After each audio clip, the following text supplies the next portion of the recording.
안녕하세요. 마틀다입니다. 오늘도 이어서 하느님이시요 사람이신 그리스도이시 읽어드리겠습니다. 공생활 둘째 해 69장 사도들과 제자들과 같이 베들레헴으로. 동틀 무렵에 베타니아를 떠나신 후 예수께서는 당신 어머니와 알페오의 마리아와 마리아 살로메와 함께 베들레헴을 향하여 가신다. 사도들은 뒤에 따라오고 아이는 앞서 가는데 그는 보는 모든 것, 잠을 깨는 나비들, 오솔길에서 무엇을 쪼아 먹으면서 노래하는 새들, 금강석 같은 이슬로 반짝이는 꽃들, 매매 하고 우는 많은 새끼 양을 데리고 나타난 양떼 따위에서 기쁨의 동기를 발견한다. 바위들 사이로 거품을 잔뜩 일으키며 즐거운 듯이 흘러가는 베타니아 남쪽의 급류를 지나 일행은 올리브나무와 포도나무로 온통 푸른빛으로 뒤덮이고 다 익은 곡식으로 황금빛이 된 작은 밭들을 곁들인 두 줄기의 야산 사이로 베들레헴을 향하여 간다. 계곡은 서늘하고 길은 꽤 편하다. 요나의 시몬은 앞으로 나아가 예수의 집단에 다가가서 묻는다. 여기서 베들레헴으로 갑니까? 요한의 말로는 지난번에는 다른 길로 갔다고 하는데요. 그렇다 하고 예수께서 대답하신다. 그러나 그것은 우리가 예루살렘에서 왔기 때문이었다. 여기서는 이 길이 더 가깝다. 여자들이 보고 싶어 하는 라헬의 무덤 있는 데서 우리는 너희가 조금 전에 결정한 것처럼 헤어진다. 그랬다가 내 어머니가 머무르기를 원하시는 벳수르에서 다시 만나기로 하자. 그렇습니다. 저희가 그렇게 말하기는 했습니다. 그렇지만 모두 같이 가면 정말 좋겠는데요. 특별히 어머니께서. 결국 베들레헴과 동굴의 여왕은 어머니이시고 어머니께서 모든 것을 완전히 아시니까요. 어머니 입으로 들으면 또 다를 것입니다. 자, 이렇습니다. 예수께서는 그의 소원을 넌지시 암시하는 시몬을 바라다 보시면서 빙그레 웃으신다. 아버지, 무슨 동굴 말이에요? 하고 마륵지암이 묻는다. 예수님이 나신 동굴 말이다. 야, 멋있다. 나도 갈 테야. 정말 멋있겠다. 하고 알페오의 마리아와 살로메가 말한다.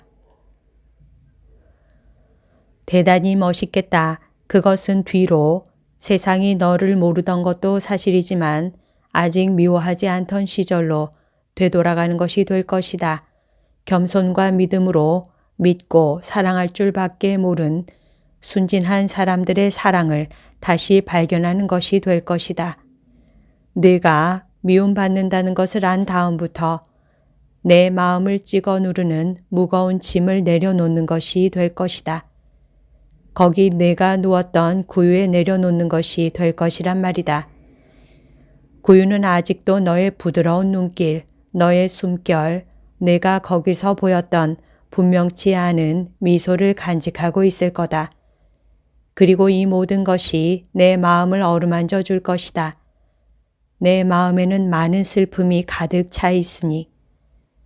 성모님은 당신의 소원과 슬픔을 내보이며 조용히 말씀하신다. 그러면 우리 모두 가기로 합시다. 어머니께서 우리를 인도하셔요. 오늘은 어머니께서 선생님이시고 저는 배우는 아이입니다. 아이고 아들아, 그건 안 된다. 너는 언제든지 선생이지. 아닙니다, 어머니. 요나의 시몬이 잘 말했습니다. 베들레헴의 땅에서는 어머니께서 여왕이십니다. 그곳이 어머니의 첫 번째 궁궐이었습니다. 다윗의 후손 마리아 어머니, 이 작은 무리를 어머니의 궁궐로 인도하십시오. 가리오 사람이 말을 하려고 하다가 입을 다문다. 예수께서 그의 태도를 알아차리시고 그것을 해석해서 말씀하신다. 만일 누가 피곤해서 그렇거나 다른 이유로 갈 수가 없으면 그 사람은 마음대로 벳수르로 가는 길을 계속해도 좋다. 그러나 아무도 말하지 않는다. 그들은 동에서 서로 뻗은 시원한 계곡으로 해서 길을 간다. 그러다가 약간 북쪽을 향하여 돌아서 거기 솟아있는 야산을 끼고 간다.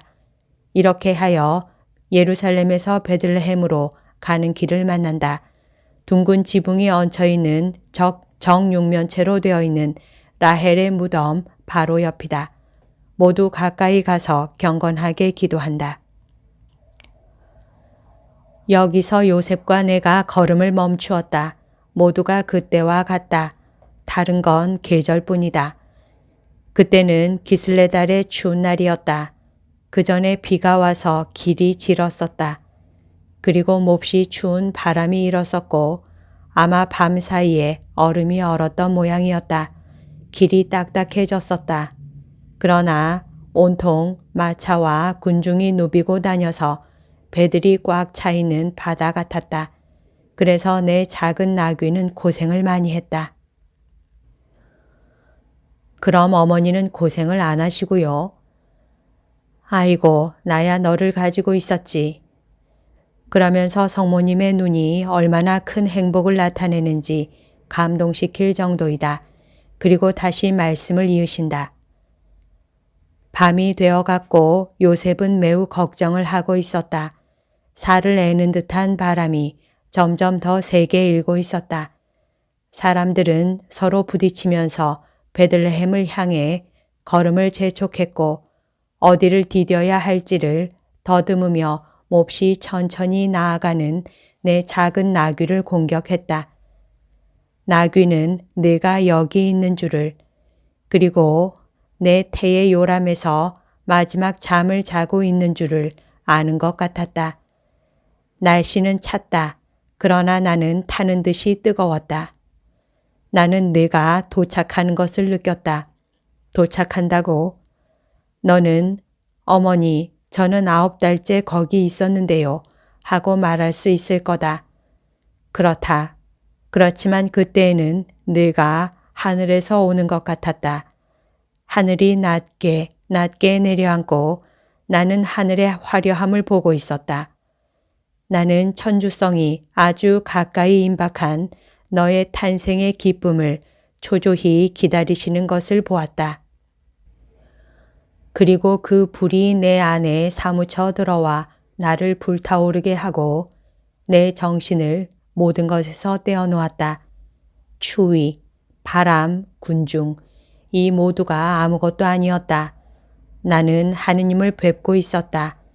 이따금씩 힘들어서 내 정신을 지상의 것으로 다시 돌릴 수 있게 되어서 요셉에게 미소를 보내곤 했다. 이따금씩 힘 들여서 내 정신을 지상의 것으로 다시 돌릴 수 있게 되어서 요셉에게 미소를 보내곤 했다. 요셉은 나 때문에 추위와 피로를 걱정하고 발을 헛디딜까봐 작은 나귀를 이끌고 있었고 내가 감기가 들까봐 담요로 싸주곤 했다. 그러나 아무 일도 일어날 수가 없었다. 나는 흔들리는 것을 느끼지 못했고 천사들이 받쳐 들고 있는 찬란한 구름 가운데로 별로 이루어진 길로 나아가는 것 같았다. 그래서 나는 미소 짓고 있었다.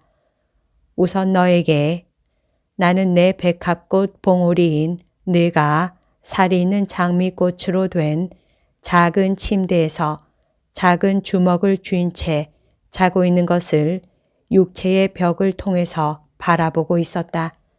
그리고 몹시 슬퍼하고 또 슬퍼하고 있는 남편의 용기를 돋우어 주기 위해서 그에게도 미소를 보내고 또 벌써 주님의 연기 속에서 호흡하고 있다는 것을 알지 못하는 사람들에게도 미소를 보냈다. 우리는 작은 나귀를 쉬게 하고 우리 가난한 사람들의 음식인 빵과 올리브를 좀 먹으려고 라헬의 무덤 곁에서 걸음을 멈추었다. 그러나 나는 시장하지 않았다. 시장할 수가 없었다. 내 기쁨이 내 식량이 되는 것이었다. 우리는 이 길을 다시 가기 시작했다. 우리가 어디서 목자를 만났는지 보여줄 테니 이리들 와요. 내가 틀릴까봐 염려하지 말아요. 나는 그 시간에 겪은 것을 다시 겪고 장소 하나하나를 그대로 다시 보아요. 나는 큰 천사의 빛을 통해서 보고 있으니까.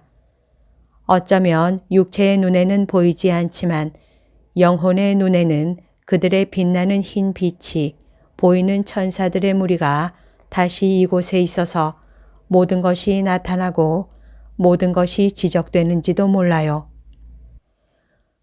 천사들은 틀릴 수가 없어요. 그리고 나를 기쁘게 하고 여러분을 기쁘게 하려고 나를 인도해요. 자, 여기 이 밭에서 저 밭 사이로 엘리야가 양들을 데리고 왔고 요셉이 나를 위해 그에게 양 젖을 청했어요. 그리고 그가 따뜻하고 영양이 되는 양 젖을 짜고 요셉에게 충고를 하는 동안 우리는 여기 이 풀밭에 걸음을 멈췄었어요. 이리들 오시오, 와요. 이것이 베들레헴 못 미쳐 마지막 골짜기의 오솔길이에요. 우리가 이 오솔길을 택한 것은 베들레헴 근처의 주요한 길들에는 사람과 타는 짐승이 가득 차 있었기 때문이었어요. 자, 베들레헴에 다 왔어요. 오, 사랑하는 내 아들의 첫 번 입맞춤을 나에게 준 사랑하는 내 조상의 땅. 너는 빵을 가리키는 너의 이름과 같이 솔직하고 착하고 좋은 냄새가 나서 굶어 죽는 세상에 진짜 빵을 주고자 했다. 온 인류에게 하늘의 길을 가르치기 위하여 야곱에게서 난 샛별인 구세주에게 세워진 첫 번째 성전인 다윗의 베들레헴의 거룩한 땅아, 그 안에 라헬의 모성애가 들어있는 너는 나를 안아주었다. 베들레헴 도시가 이 봄에 얼마나 아름다운지 보아요. 그러나 그때에도 밭과 포도밭에 아무것도 없었지만 그래도 아름다웠어요. 가벼운 베일과 같은 서리가 잎이 떨어진 가지들을 반짝이게 하고 마치 만질 수 없는 낙원의 베일로 감싼 듯이 금강석 가루로 덮여 있었어요. 집집마다 곧 먹게 될 저녁을 준비하느라고 굴뚝에서 연기가 나고 있었는데 그 연기는 이 꼭대기까지 조금씩 조금씩 퍼져 올라와서 도시 자체가 온통 베일에 쌓인 것 같이 보이게 했어요. 아들아, 너를 기다리는 가운데 모든 것이 순결하고 정신을 가다듬고 있었다. 그리고 베들레헴 사람들도 너를 느꼈을 것이다. 왜냐하면 여러분은 그렇게 믿지 않지만 그 사람들은 고약하지 않으니까요. 그 사람들은 우리를 받아들일 수가 없었던 거지요. 베들레헴의 정직하고 친절한 집들에는 지금도 그렇지만 언제나와 마찬가지로 귀머거리요, 교만하고 건방진 사람들이 모여들었는데 그 사람들은 너를 느낄 수가 없었던 것이다. 바리사이파 사람들과 사두가이파 사람들, 헤로데당 사람들, 율법학자, 에스네파 사람들이 얼마나 있었는지 모른다. 오, 지금 다친 그들의 마음은 그때 그들의 무정한 마음의 연속이다. 그들은 그날 밤 가엾은 잠에 대한 사랑에 그들의 마음의 문을 닫고 어둠 속에 남아 있었고 지금도 그대로 남아 있다. 그 사람들은 그때부터 이웃에 대한 사랑을 그들에게서 멀리 물리침으로써 하느님을 물리친 것이다. 이리들 와요. 동굴로 갑시다. 시내로 들어갈 필요가 없어요. 내 아이의 제일 친한 친구들은 이제 거기에 없어요. 돌과 작은 개울과 불을 피울 수 있는 나무가 있는 정다운 자연만 있으면 우리에겐 충분해요. 그 주님이 오시는 것을 느낀 자연. 자, 안심하고 와요. 여기서 돌아가요. 저기 다윗의 탑 폐허가 있어요. 오, 나에게는 이 폐허가 왕궁보다도 더 소중해요. 축복받은 폐허, 축복받은 개울. 기적적으로 바람에 많은 가지가 부러져서 우리가 뗄나무를 얻어 만나 불을 피울 수 있게 해준 축복받은 나무. 성모님은 동굴을 향하여 빨리 내려가시고 다리 노릇을 하는 널빤지로 해서 개울을 건너서 폐허 앞에 있는 장소로 달려가시고는 동굴 어귀에 무릎을 꿇으신다. 그리고 몸을 숙여 땅에 입맞춤 하신다. 다른 사람들도 모두 성모님이 하시는 대로 한다. 그들은 감격하였다. 성모님을 잠시도 떠나지 않는 아이는 신기한 이야기를 듣는 것 같이 그의 까만 눈은 성모님의 말씀과 몸짓을 하나도 놓치지 않고 마시는 것 같다. 성모님은 다시 일어나셔서 들어가시면서 말씀하신다. 모두가 그때와 꼭 같다. 그러나 그때는 밤이었다. 요셉은 내가 들어갈 때 불을 밝혔다. 그때에야 나귀에서 내리면서 얼마나 피곤하고 몸이 얼었는지를 느꼈다. 소 한 마리가 우리를 맞이했다. 나는 소에게로 가서 따뜻한 기운을 좀 느끼고 건초에 기대려고 했다. 요셉은 지금 내가 있는 곳에 나에게 침대를 만들어 주려고 건초를 깔고 이 구석에 피운 불에 나를 위하고 아들 너를 위해 건초를 말렸다. 요셉은 그 천사 같은 남편으로서의 사랑으로 아버지같이 다정스러웠기 때문이다. 그리고 우리는 어두운 밤에 길을 잃은 두 남매처럼 서로 손을 잡고 빵과 치즈를 먹었다. 그리고 요셉은 불을 꺼지지 않게 하느라고 나무를 넣어주고 겉옷을 벗어서 입구를 막았다. 사실은 하늘에서 내려오는 하느님의 영광인 나의 예수, 내 앞에 휘장을 들이운 것이었다.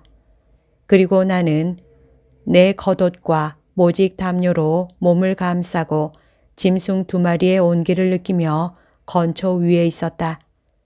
소중한 내 남편, 여자에게 있어서 항상 미지의 것이 가득 찬 첫 번으로 어머니 되는 것의 신비 앞에 불안을 겪는 그 시간에, 그리고 내 경우에는 죽을 육체에서 하느님의 아들이 나타나는 것을 본다는 신비로도 가득 찬 내 유일한 모성에 있어서 요셉은 나에게 어머니였고 천사였고 나를 격려하는 사람이었다. 그때도 그랬고 언제나 그랬다.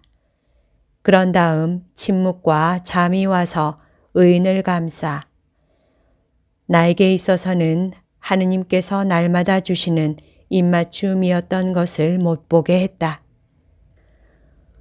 그리고 나에게 있어서는 인간적인 필요로 인한 중단이 있은 후 천국의 바다에서 오는 엄청나게 큰 황홀의 물결이 와서 점점 더 높아지는 빛나는 꼭대기로 다시 올려주었고 빛과 빛, 기쁨, 평화, 사랑의 넓은 바다로 높이 높이 나를 데리고 올라가 하느님의 품의 바다 안에 섞이게 되었다. 그리고 마리아, 자오 하는 이 세상의 목소리가 아직 한 번 들려왔다. 오, 아주 멀리서 들려오는 메아리, 이 세상의 추억이었다.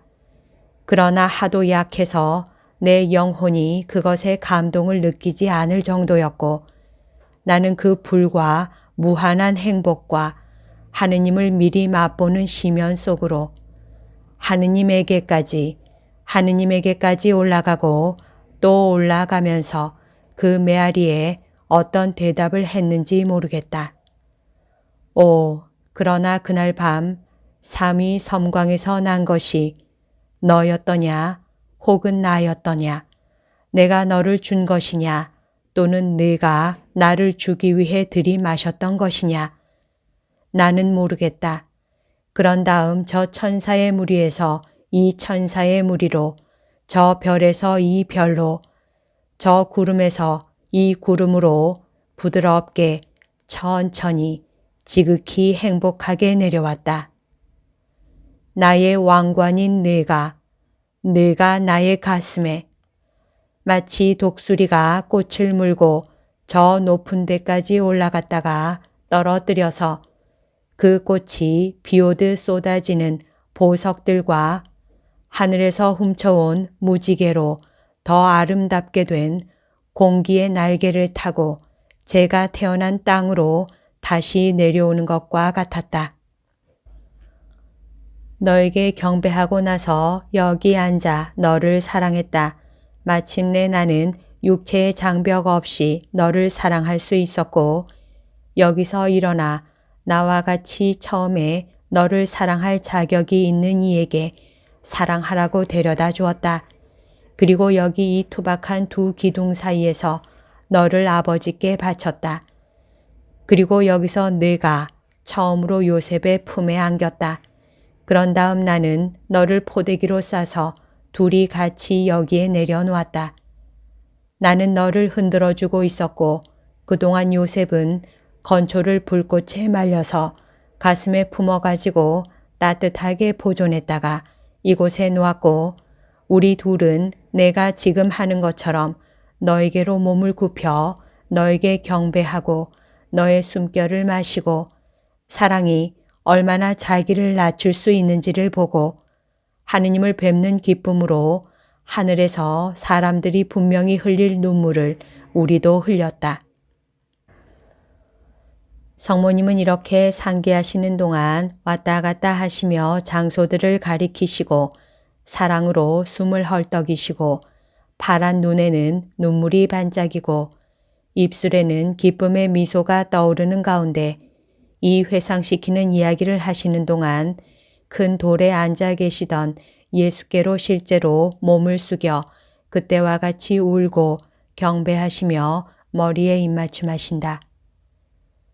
그런 다음 목자들이 여기 안으로 들어와 그들의 영혼과 그들과 함께 들어온 땅의 커다란 숨과 그들의 사람 냄새와 짐승과 건초 냄새와 더불어 경배했고 밖에서와 사방에서는 그들의 사랑으로 인간은 흉내 낼 수 없는 그들의 노래로 그리고 하늘의 사랑으로 너에게 경배했고 그들이 그들의 빛남과 더불어 가져와서 함께 들어온 하늘의 분위기로 너에게 경배하는 것이었다. 복된 너의 탄생을. 성모님은 아들 곁에 무릎을 꿇으시고 그 무릎에 머리를 얹으시고 감격의 눈물을 흘리신다. 얼마 동안 아무도 감히 말을 하지 못한다. 더 혹은 덜 감동되어 있던 사람들은 마치 거미줄과 울퉁불퉁한 조약돌들 가운데에서 방금 묘사된 장면의 광경을 보기를 바라는 듯이 주위를 둘러본다. 성모님은 다시 침착해지셔서 말씀하신다. 자, 내 아들의 무한히 소박하고 무한히 위대한 탄생을 선생의 지혜로서가 아니라 여자로서의 내 마음으로 말했어요. 그것은 세상에서 가장 위대한 것이었지만 가장 흔히 볼 수 있는 외양 속에 감추어진 것이었기 때문에 다른 것은 아무것도 없었어요. 그렇지만 다음 날은요, 또 그 다음에는요, 하고 여러 사람이 묻는다. 그 중에는 두 마리아도 있다. 다음 날에요. 오, 매우 간단하지요. 모든 엄마가 하는 것처럼 아기에게 젖을 먹이고 씻기고 포대기에 싸주었지요. 나는 개울에서 물을 떠다가 아기의 파란 두 눈이 눈물을 흘리지 않게 하려고 저 밖에 피워놓은 불에 데워서 제일 아늑한 구석에서 헌 나무통에서 아기를 씻고 깨끗한 베네옷을 입히곤 했지요. 그리고 기쁨 중에서도 기쁨은 아기에게 젖을 주는 것이었어요. 아기는 젖을 먹고 얼굴에 화색이 돌고 행복했지요. 첫날 제일 따뜻한 시간에 나는 아기를 잘 보려고 저 밖에 나가 앉았었어요. 여기는 햇빛이 직접 들어오지 못하고 약하게 새어 들어와서 빛과 불꽃이 물건들을 이상하게 보이게 했어요. 그래서 밖에 해가 있는 데로 나가서 사람이 되신 말씀을 보았어요. 그때 어머니는 아들을 알게 되었고 하느님의 여종은 그의 주님을 알게 되었지요. 그래서 나는 여인과 흠숭자가 되었어요. 그리고 안나의 집, 요람 곁에서 지낸 나날, 첫걸음, 첫말. 그러나 이것은 그 후 때가 되어서였지요. 그러나 내가 나던 때와 같은 것은 아무것도, 정말 아무것도 없었다. 그 충만함은 하느님께로 돌아가서나 다시 찾게 될 것이다. 아니, 그렇지만 그렇게 최후 순간에 떠나다니 얼마나 무모한 짓이었어요. 왜 기다리질 않았어요? 법령에는 출산이나 병같이 예외적인 경우에는 유예기간이 정해져 있었는데요. 알페오가 그렇게 말했어요.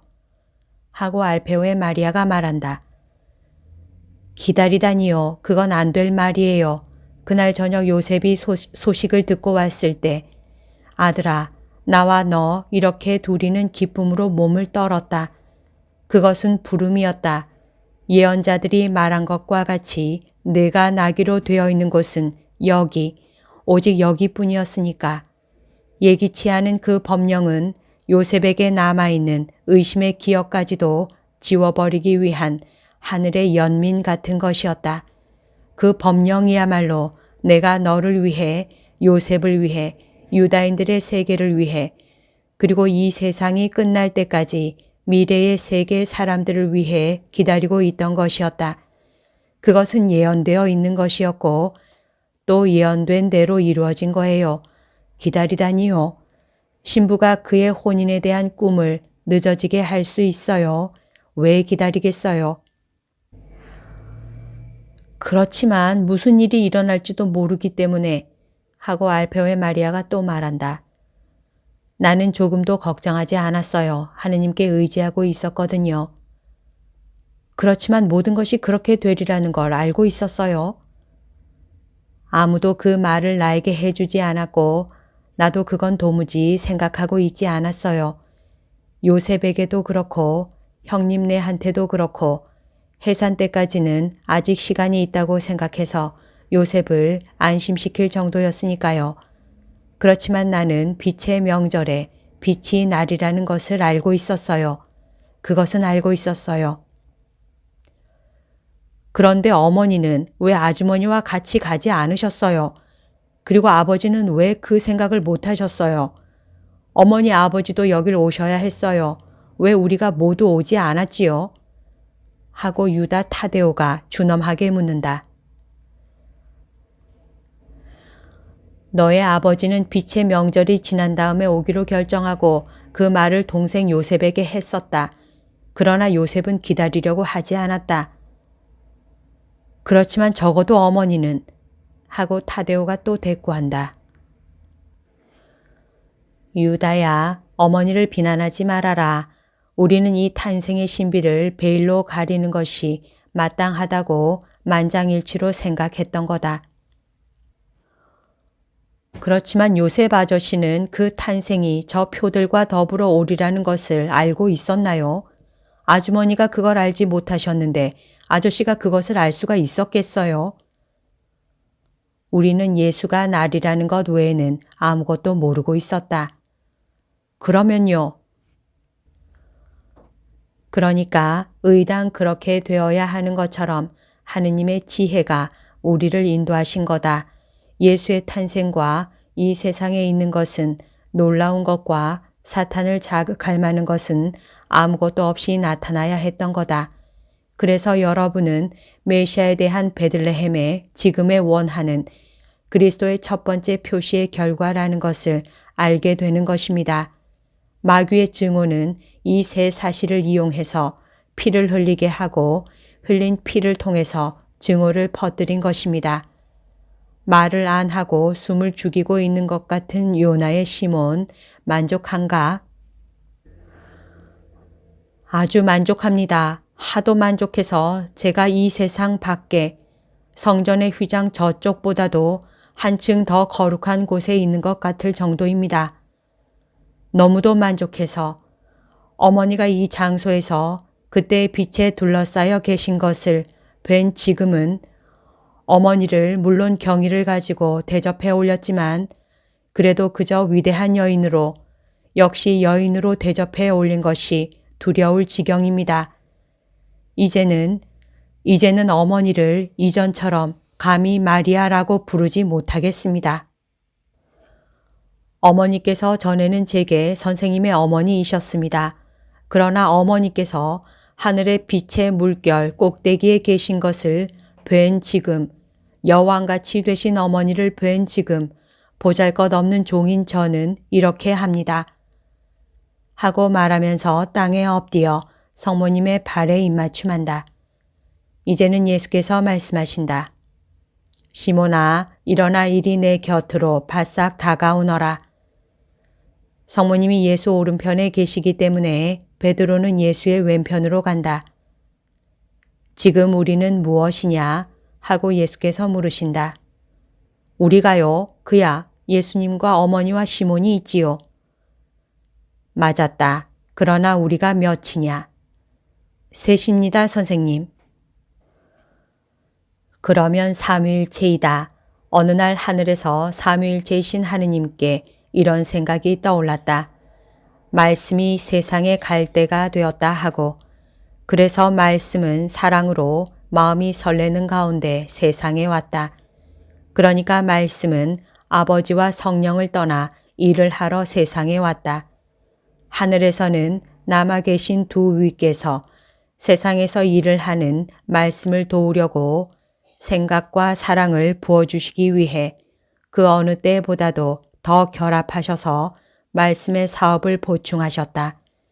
하늘에서 모든 것이 이루어졌으니까 돌아올 때가 되었다 하는 명령이 내려올 날이 올 것이다.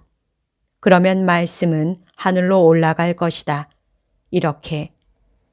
그러시면서 예수께서는 성모님과 베드로를 그 자리에 남겨두신 채 한 걸음 뒤로 물러나신다.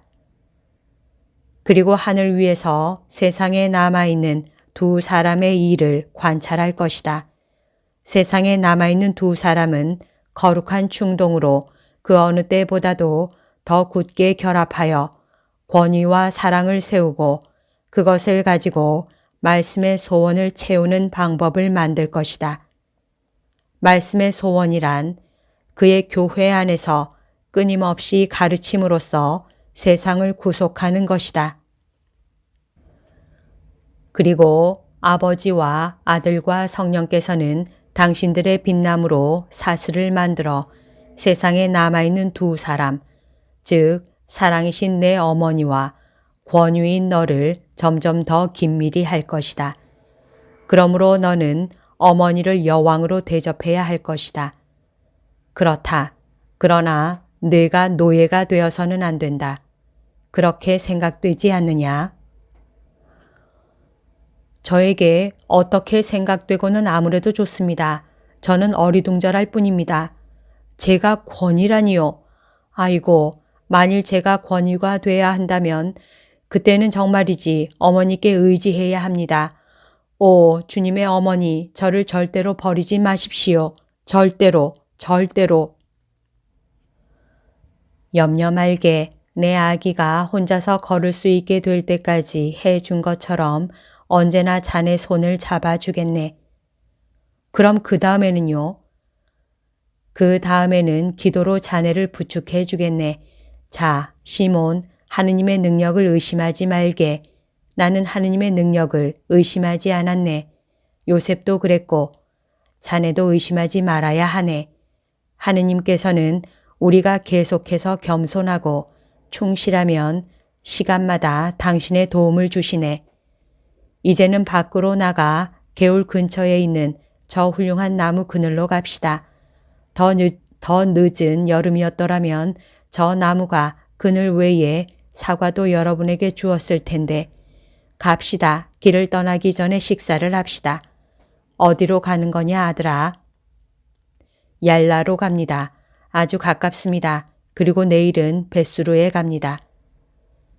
그들은 사과나무 그늘에 앉고 성모님은 그 튼튼한 줄기에 기대어 앉으신다.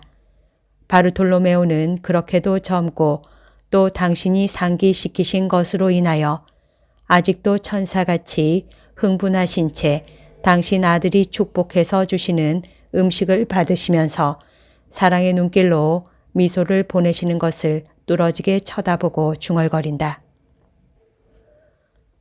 그분의 그늘에 앉으니 그분이 주시는 음식이 내 입에 달도다. 유다 타데오가 그에게 대답한다.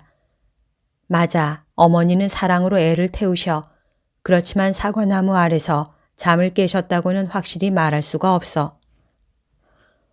왜 그럴 수 없어? 왕의 비밀에 대해서 우리가 뭘 알아? 하고 알페오의 야고보가 대답한다. 그러자 예수께서는 미소 지으시며 말씀하신다. 새 하와는 그의 미소와 눈물이 뱀을 도망치게 하고 독이 든 열매를 해독하기 위해서 하늘나라의 사과나무 아래에서 하느님의 생각에 의해서 잉태되었다. 그래서 새 하와는 구속하는 열매를 맺는 나무가 되었다. 벗들아, 와서 그 열매를 먹어라. 그 열매의 단맛에서 영향을 취하는 것은 하느님의 꿀로 영향을 취하는 것이기 때문이다. 선생님, 제가 오래전부터 알려고 하는 소원에 대답해 주십시오. 저희들이 인용하는 아가는 마리아 어머니를 예견하는 것입니까? 성모님이 아이를 보살피시고 여자들과 말씀하시는 동안 바르톨로메오가 가만히 묻는다. 그 책 처음부터 어머니에 대해서 말하고 또 사람의 말이 하느님의 영원한 도읍에 영원한 환희의 노래로 변할 때까지 미래의 책들에서도 어머니에 대해 말할 것이다. 그러시면서 예수께서 여자들에게로 몸을 돌리신다. 선생님이 다윗의 후손이시라는 것을 잘 알 수 있어 얼마나 많은 지혜이고 얼마나 아름다운 시야 하고 열성당원이 동료들에게 말한다. 이거 봐 하고 아직 전날의 느낌의 영향으로 전에 가졌던 자유로움을 되찾으려고 애쓰면서도 말을 별로 하지 않는 가룟 사람이 말을 막는다. 이거 봐, 나는 강생이 왜 정말 있어야 했는지 이해하고 싶어. 하느님께서 홀로 말씀하셔서 사탄을 이기실 수가 있단 말이야. 하느님께서 홀로 구속을 할 능력을 가지고 계시단 말이야. 나는 이걸 의심치 않아. 그런데도 말이야. 하느님의 말씀은 모든 사람과 같이 나시고 어렸을 때의 괴로움과 그 밖의 일에 굴종하시면서 하신 것보다 당신의 품위를 덜 떨어뜨리실 수 있었을 것 같아. 벌써 장성한 인간의 형태로 어른의 형태로 나타나실 수 없었을까? 혹은 또 정말 어머니를 갖고 싶으시면 아버지를 그렇게 하신 것처럼 양 어머니를 택하실 수 있지 않았을까? 내가 한번 선생님께 질문을 했는데 선생님은 길게 대답해 주시지 않은 것 같아. 혹은 내가 기억을 못하든지. 여쭤보게나 지금 우리가 그 문제를 다루고 있으니까 하고 토마가 말한다. 나는 안 돼. 나는 선생님을 화나시게 했는데 아직 용서를 받은 것 같이 느껴지지 않아. 나 대신 자네가 여쭈어보게. 미안하네. 우리는 그렇게 많은 설명이 필요 없이 모든 것을 받아들이는데 우리가 질문을 해야 한단 말인가. 그건 옳지 않아. 하고 제베데오의 야고보가 대꾸한다. 무엇이 옳지 않단 말이냐 하고 예수께서 물으신다. 잠시 침묵이 흐른다. 그런 다음 열성당원이 모두의 대변자가 되어 가룟의 유다의 질문과 다른 사람들의 대답을 되풀이한다.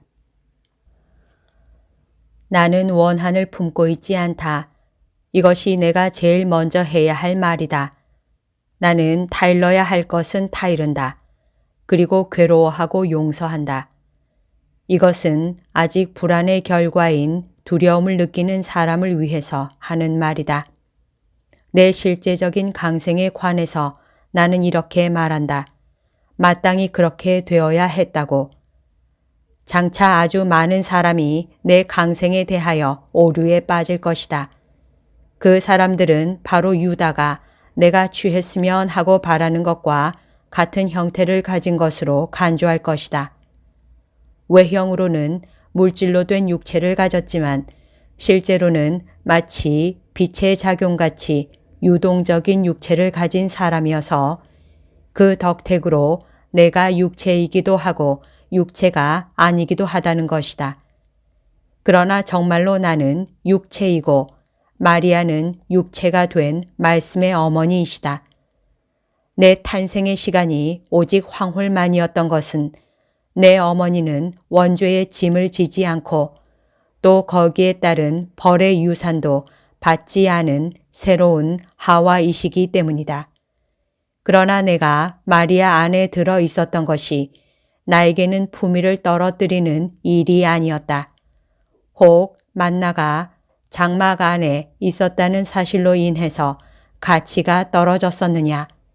아니다. 오히려 그곳에 있는 것이 만나에게는 영광이 되었다.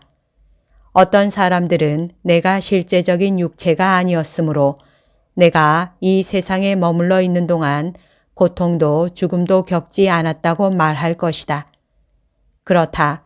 사람들은 내 존재를 부인할 수가 없으므로 내 강생의 사실성이나 내 천주성의 진실성을 부인할 수가 없으므로 내 강생의 사실성이나 내 천주성의 진실성을 부인할 것이다. 아니다. 사실은 내가 영원히 아버지와 하나이고 육체로서 하느님과 결합하여 있다. 그것은 하느님께서 지극히 완전하심으로 육체를 구하시기 위하여 육체를 취하심으로써 가실 수가 없는 곳을 사랑은 갈 수가 있었기 때문이다. 이 모든 오류에 대해서 내가 날 때부터 죽음에 이르기까지 그 피를 주고 죄를 빼놓고는 사람과 공유하는 모든 것의 구속을 받는 내 온 생애가 대답을 제공한다. 그렇다. 어머니에게서 나서 말이다. 하느님의 정의가 여인을 협력자로 가지시게 된 순간부터 얼마나 가라앉으셨는지 너희는 모른다. 유다야, 이제 만족하냐? 예, 선생님. 너도 나를 만족시키도록 하여라. 가룟 사람은 부끄러워서 고개를 숙인다. 그리고 어쩌면 이렇게도 많은 친절에 실제로 감동하였는지도 모른다. 사과나무의 그늘에서 쉬는 시간이 길어진다. 어떤 사람들은 자고 어떤 사람들은 존다. 그러나 성모님은 일어나셔서 동굴로 다시 가시고 예수께서도 성모님을 따라가신다. 여기까지가 오늘 들려드릴 내용입니다. 오늘도 하느님의 뜻 안에서 서로 사랑하는 하루 보냅시다. 사랑합니다. 축복합니다.